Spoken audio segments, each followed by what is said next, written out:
ಬಹಳ ಹಿಂದೆ ಒಂದು ಸಣ್ಣ ರಾಜ್ಯದಲ್ಲಿ ಒಬ್ಬ ಬುದ್ಧಿವಂತ ರಾಜನು ಮುಂದಿನ ಆಡಳಿತಗಾರನನ್ನು ಆಯ್ಕೆ ಮಾಡಲು ಬಯಸಿದನು. ಆದರೆ ಶಕ್ತಿ ಅಥವಾ ಬುದ್ಧಿವಂತಿಕೆಯನ್ನು ಪರೀಕ್ಷಿಸುವ ಬದಲು ಅವನು ವ್ಯಕ್ತಿತ್ವ ಪರೀಕ್ಷಿಸಲು ನಿರ್ಧರಿಸಿದನು.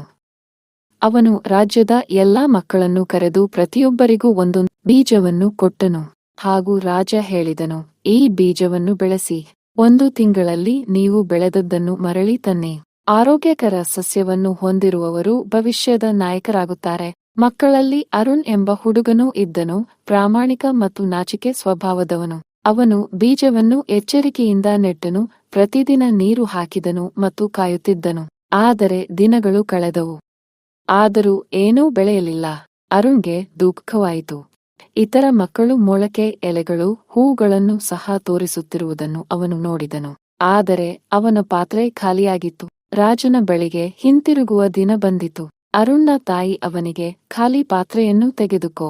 ನೀನು ನಿನ್ನ ಕೈಲಾದಷ್ಟು ಮಾಡಿದ್ದೀಯಾ ಮತ್ತು ನೀನು ಪ್ರಾಮಾಣಿಕನಾಗಿದ್ದೀಯಾ ಎಂದು ಹೇಳಿದಳು. ಹೃದಯದಲ್ಲಿ ಭಯದಿಂದ ಅರುಣ ಖಾಲಿ ಮಡಕೆಯನ್ನು ಅರಮನೆಗೆ ಹೊತ್ತು ಹೊರಟನು.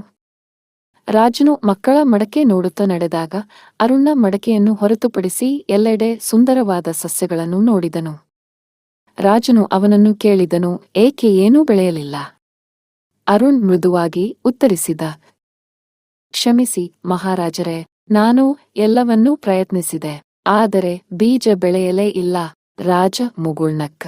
ಅವನು ಜನಸಮೂಹದ ಕಡೆಗೆ ತಿರುಗಿ, ಈ ಹುಡುಗನೇ ಮುಂದಿನ ರಾಜನಾಗುತ್ತಾನೆ ಎಂದು ಘೋಷಿಸಿದನು. ಎಲ್ಲರೂ ಆಘಾತಕ್ಕೊಳಗಾದರು. ನಾನು ನಿಮ್ಮೆಲ್ಲರಿಗೂ ಬೇಯಿಸಿದ ಬೀಜಗಳನ್ನು ಕೊಟ್ಟೆ, ಅವು ಎಂದಿಗೂ ಬೆಳೆಯಲು ಸಾಧ್ಯವಿಲ್ಲ. ಆದರೆ ನೀವು ತಂದಿರುವ ಎಲ್ಲಾ ಸಸ್ಯಗಳು ವಿಭಿನ್ನ ಬೀಜಗಳಿಂದ ಬೆಳೆದವು. ಈ ಹುಡುಗ ಮಾತ್ರ ಪ್ರಾಮಾಣಿಕನಾಗಿದ್ದಾನೆ ಎಂದು ರಾಜ ಬಹಿರಂಗಪಡಿಸಿದನು. ಈ ಕಥೆಯ ನೀತಿಯೇನೆಂದರೆ, ಪ್ರಾಮಾಣಿಕತೆಯು ತಕ್ಷಣಕ್ಕೆ ಯಶಸ್ಸನ್ನು ನೀಡದಿರಬಹುದು, ಆದರೆ ಅದು ಜೀವನವು ಅನಿರೀಕ್ಷಿತ ರೀತಿಯಲ್ಲಿ ಪ್ರತಿಫಲ ನೀಡುವಲ್ಲಿ ಮಹತ್ತರ ಪಾತ್ರವನ್ನು ನಿರ್ಮಿಸುವುದು. ಈ ವಿಡಿಯೋ ನಿಮಗೊಂದು ಪ್ರೇರಣೆಯಾದಲ್ಲಿ ಲೈಕ್ ಮಾಡಿ, ಸಾಧ್ಯವಾದಷ್ಟು ಶೇರ್ ಮಾಡಿ, ಇತರರಿಗೆ ಪ್ರೇರಣೆಯಾಗಲಿ. ಮರೆಯದೆ ಸಬ್ಸ್ಕ್ರೈಬ್ ಮಾಡಿ. ಸರ್ವರು ಸಂತೋಷದಿಂದ ನಗುತ್ತಾ ನಗಿಸುತ್ತಾ ಆರೋಗ್ಯದಿಂದಿರಿ.